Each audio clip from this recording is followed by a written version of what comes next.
Hey everybody, and first and foremost, my apologies for not doing a video of this kind for a long while. As you can see on this channel, I've been focusing mainly on my interviews, and they are going wonderfully, but I thought I'd dip my toes back into this style of content creating. Did I want to do it easily? No. I have gone with possibly the most controversial, the most complicated, the hardest to pick up part of expanded Doctor Who lore. Lungbarrow.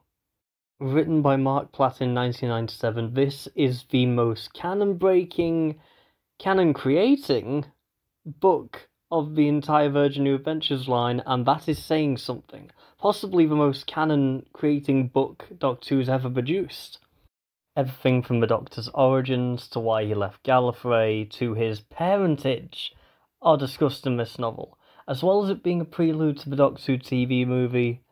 There is a lot going on in this story, and I thought I'd do a video about everything this book reveals about the show. Now, before I get into this, I'm not saying this is canon, I'm not saying that this is the lore that you have to follow about the show. There have obviously been a number of contradictions to this book in the main show in the years since, so take it how you want. If you want to fit it into canon yourself, please do. If not, it's just a bit of fun. And some of the stuff in this video is ridiculous, so we'll see where this goes. Okay, so before I begin anything that's actually in this story, I have to mention that this is a canon book to the Doctor Who universe. And I don't mean that the story's canon, I mean that the book is canon. The 8th Doctor, in the Doctor Who magazine story, Bafflement and Devotion, owns a copy of Lungbarrow and actually cites it when questioning how he came to be. What? Is the Doctor aware that he's a fictional character? Is he in the land of fiction that the first Doctor visited that one time? Ah! Anyway, let's begin with the tidbit that people already know, I guess. If you've heard about Lungbarrow, you'll definitely have heard about this revelation.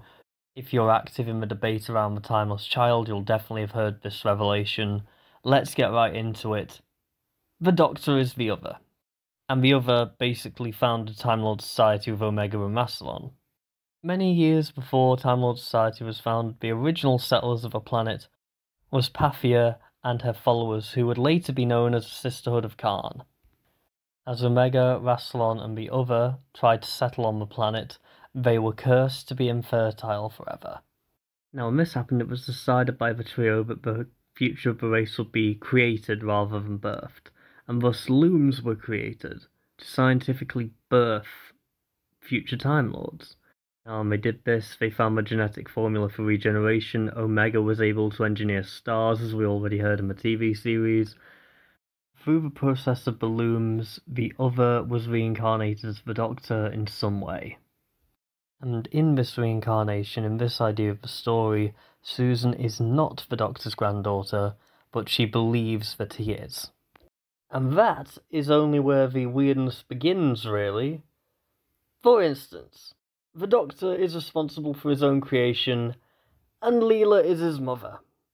I'm not making that up. In the book, Leela gives birth to the Doctor. A human and Time Lord union, creating the half-human on his mother's side. Yes, they tried to reconcile the TV movie with this explanation. Let me know what you guys think, because I'm just weirded out by it. Oh yeah, and Ace dies. For 20 minutes. In that 20 minutes, Ace is uploaded to the Matrix. In this story, we hear about the House of Lungbarrow, which is the House of Time Lords that the Doctor belongs to. Over the course of Virgin New Adventures and subsequent books, we would hear that there are many great houses, also known as bloodlines, on Gallifrey and in their society. Another one of these being House Paradox, or the Prydonian House. Now, these houses would be filled with many famous Time Lords and many famous characters that we would know from the show.